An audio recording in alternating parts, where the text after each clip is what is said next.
Olá, meus amigos. Eu sou o professor Marcelo Pichora da Silveira. Este é o canal Resenha Forense. De volta aqui com o nosso grupo de estudos em bioética. Eu estou resenhando a alma do embrião do Lodge da Cruz. Na verdade, Luiz Carlos Lodge da Cruz. E eu notei que eu, por equívoco, fiz um salto, né? Eu falei de Sócrates e pulei os pré-socráticos. Então, sem prejuízo de tudo que já foi gravado, eu vou adequar os títulos e você que chegou agora ou você que viu aí vai ver depois o vídeo de Sócrates, não estranhe, porque lá você tá, esse é o terceiro vídeo. Não, aquele é o quarto vídeo e esse é o terceiro vídeo. Hoje eu vou falar dos pré-socráticos na obra do Lodge da Cruz, a visão da alma entre os pré-socráticos, tá bom? Então, vamos adiante. Depois de Sócrates, naturalmente, falaremos de Platão. Já estou finalizando aqui. Então vamos lá. Item 1, agora de fato, os pré-socráticos, né? Deixa eu me adequar aqui antes de prosseguirmos. Se você gosta do canal Resenha Forense, curta o vídeo, se inscreva no canal, indique aos seus amigos e veja os links aqui embaixo. Nós temos um curso completo de Direito Civil e temos também o Apoia-se. Você pode ajudar o projeto com apenas R$ 2 por mês, faz toda a diferença. Para comprar mais livros, enfim. Então vamos lá, os pré-socráticos em Lodge da Cruz e também a visão da alma humana entre os pré-socráticos. Analisando o problema da alma ao longo da filosofia, ou da história da filosofia, melhor dizendo, o Luiz Carlos Lodge da Cruz parte dos pré-socráticos, lembrando, com citação de Rodolfo Mondolfo, citada por Fabro, que essa técnica, ou melhor, essa temática, foi fundamental para os antigos filósofos naturalistas e não há sequer um desses chamados é, filoso... escreve filosogoi. Eu já vi alguns pronunciando filosogoi, outras falam filosogoi, eu não sei falar grego, tá? Que também nos dispersos fragmentos deixe de falar da alma. Então era um assunto relevante entre os pré-socráticos, ainda que de uma maneira muito naturalista, por assim dizer. O assunto é complexo, de modo que, neste ponto específico, eu acho que é metodologicamente adequado simplesmente rolar os nomes citados pelo Lodge da Cruz, com indicações rápidas das ideias centrais de cada um. O recorte todo aqui é das parte da página 19 vai até a página 29. Eu quero ser mais sucinto aqui, porque não é um assunto que hoje me interessa tanto. É claro que a filosofia pré-socrática tem a sua importância, embora um projeto filosófico genuíno tenha surgido com Sócrates, segundo alguns estudiosos. De qualquer maneira, eu arrolarei aqui o sumário do Lodge da Cruz com anotações de minha parte. Então vamos lá, ele parte de Tales de Mileto, que considerou a água como princípio primordial de todas as coisas. A água, do princípio de Tales de Mileto, não pode ser pensada simplesmente na fórmula H2O, né, na fórmula molecular H2O. A água de Tales deve ser pensada de modo totalizante, ou seja, como a physis líquida originária da qual tudo deriva e da qual a água que bebemos é apenas uma de suas tantas manifestações. Tales é um naturalista, entre aspas, no sentido antigo do termo, e não um materialista, entre aspas, também no sentido moderno e contemporâneo, hoje concebido. Não é? Com efeito, sua água, entre aspas, coincidia com o divino. Isso aqui é uma anotação da História da Filosofia, volume 1, né, Filosofia Pagã Antiga, do Giovanni Reali, em coautoria com Dario Tisseri, a famosa história da filosofia deles. Aqui é a anotação minha e não do Lodge da Cruz, tá? O segundo autor citado pelo Lodge da Cruz é Anaxímenes de Mileto. Ele considerou o ar infinito como princípio primordial.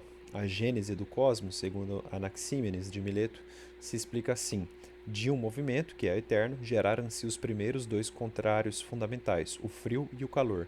Originalmente de natureza líquida, o frio teria sido em parte transformado pelo fogo-calor, que formava a esfera periférica no ar. A esfera do fogo ter-se-ia dividida em três, originando a esfera do Sol, a esfera da Lua e a esfera dos astros.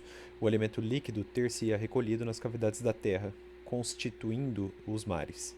Pueril que pareça essa visão, ela é o começo de um caminho imensamente percorrido pelo Logos avançado para além do mito, mais uma vez citando Giovanni Reale da Arantisseri.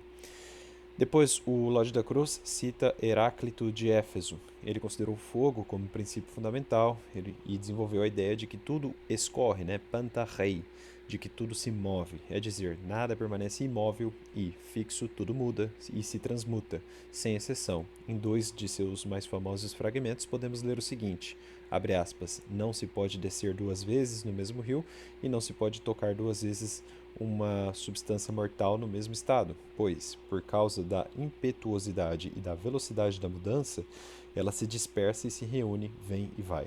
Esse raciocínio abarcaria toda a realidade, sem exceções.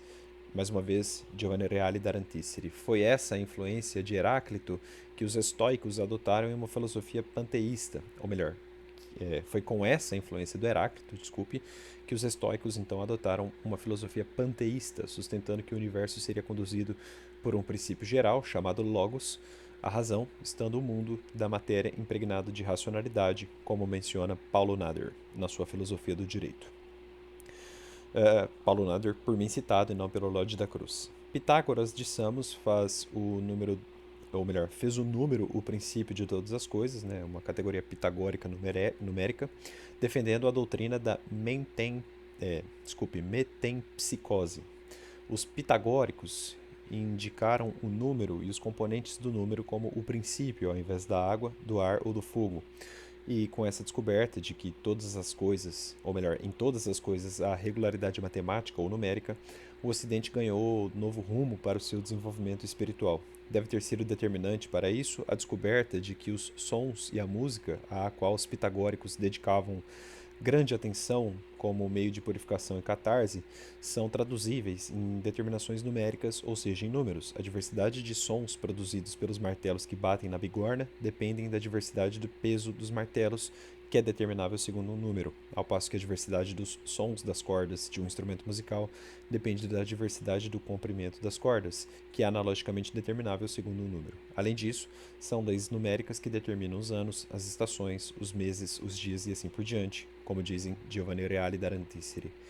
Nessa filosofia, os princípios, ou melhor, o princípio no singular de todas as coisas é a matemática, inclusive a justiça e a sua medida. É bastante interessante. Aliás, para os pitagóricos, a justiça é a relação aritmética, uma equação ou igualdade. À luz desta concepção, deduzem o conceito de retribuição, de troca de correspondência entre o facto e o tratamento adequado dele. Encontra-se nessa concepção, à qual se aplica igualmente à pena, o germe da futura doutrina aristotélica da justiça, como escreve Giorgio Del Vecchio em suas Lições de Filosofia do Direito, com tradução do Antônio José Brandão, revisão por Cabral de Moncada. De qualquer maneira, Mário Ferreira dos Santos, o grande Mário Ferreira dos Santos, entende que Pitágoras afirmava que todas as coisas finitas podem ser vistas triadicamente, os três preside-as como começo, meio e fim, ou término. Depois, o Lodge da Cruz menciona o Parmênides de Eleia. A única realidade, ou melhor, ele defende, né, o Parmênides defendeu, que a única realidade é o ser, ingênito, imperecível, imóvel, completo, perfeito e único. O ser é, o ser não é.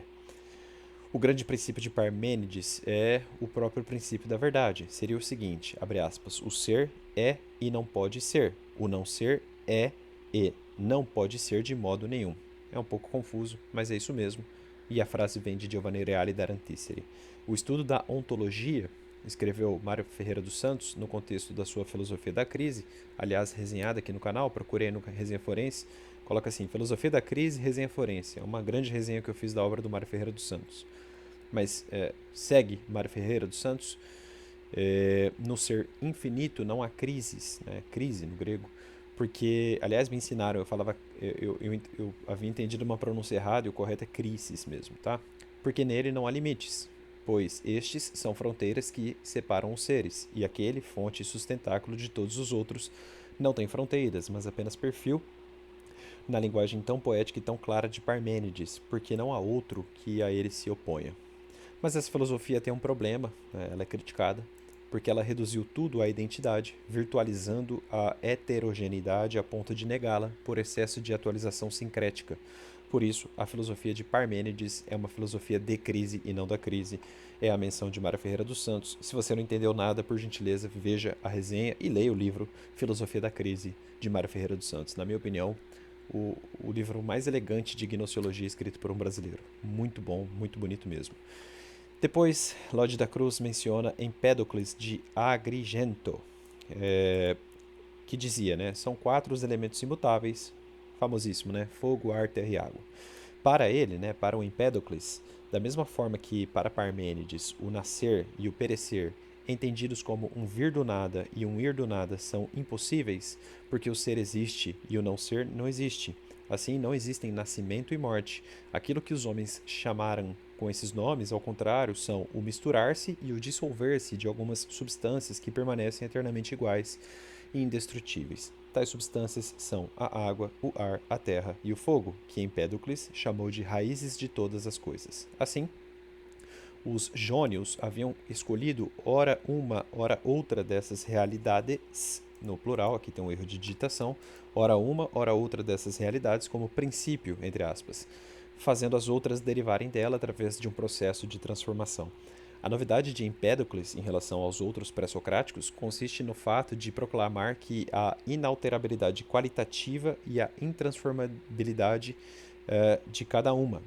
É assim que nasce a noção de elemento, entre aspas, precisamente como algo de originário e de qualitativamente imutável, capaz apenas de unir-se e separar-se espacial e mecanicamente, como relação a outra coisa. Mais uma vez, Giovanni Reale da Antícere. Lode da Cruz segue com Anaxágoras de Clasômenas, que dizia, ou que havia instituído uma infinidade de princípios infinitamente pequenos, né? Homeomerias, ou homeomérias, eu não sei pronunciar. Aliás, tem muita coisa que eu não sei pronunciar. O pessoal até, às vezes, quer puxar a corda aqui, mas veja, eu consulto documentos que tem latim, grego, hebraico, alemão, italiano, inglês. Então, assim, dá uma trégua, sabe? Se eu procurar tudo exatamente como se pronuncia da maneira correta, eu não vou prosseguir nos estudos, não é? Tudo está em tudo. De qualquer modo, se eu cometer algum equívoco de fala, se você entende da linguagem e do idioma, por gentileza, comenta aqui embaixo. É sempre bom aprender com vocês. E por fim, finalmente, e aí para encerrar essa parte da resenha, que nem me interessa tanto no atual nível da minha pesquisa, Lode da Cruz cita Demócrito de Abdera, segundo o qual o universo é formado de átomos, ou seja, partículas indivisíveis. Ele chegou muito perto, né, da realidade ôntica das coisas, pelo menos na linguagem científica que hoje conhecemos. A alma seria formada então de átomos. É claro que aí ele já está numa outra dimensão, não da matéria, não é? Então a alma é, segundo Demócrito, mortal. Átomo aqui não deve ser compreendido também no sentido pós-Galileu, né? Os abderitas, que seriam aqueles da cidade de Abdera, consideraram que o átomo levava o selo o selo do modo de pensar especificamente grego.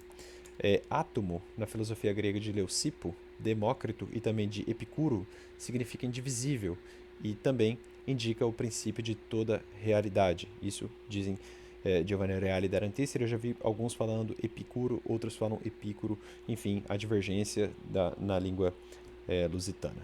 Meus amigos, então eu encerro aqui. Realmente foi uma rápida passagem, Lógica da Cruz aprofunda, mas não era a minha intenção. Como eu já falei de Sócrates, eu estou vendo aqui no meu material que depois, sim, eu vou falar de Platão, e depois de Platão, Aristóteles, e Aristóteles mesmo que eu quero aprofundar, tá bom? Eu volto já já, vou falar de Platão logo mais, e até. Abraços, tchau.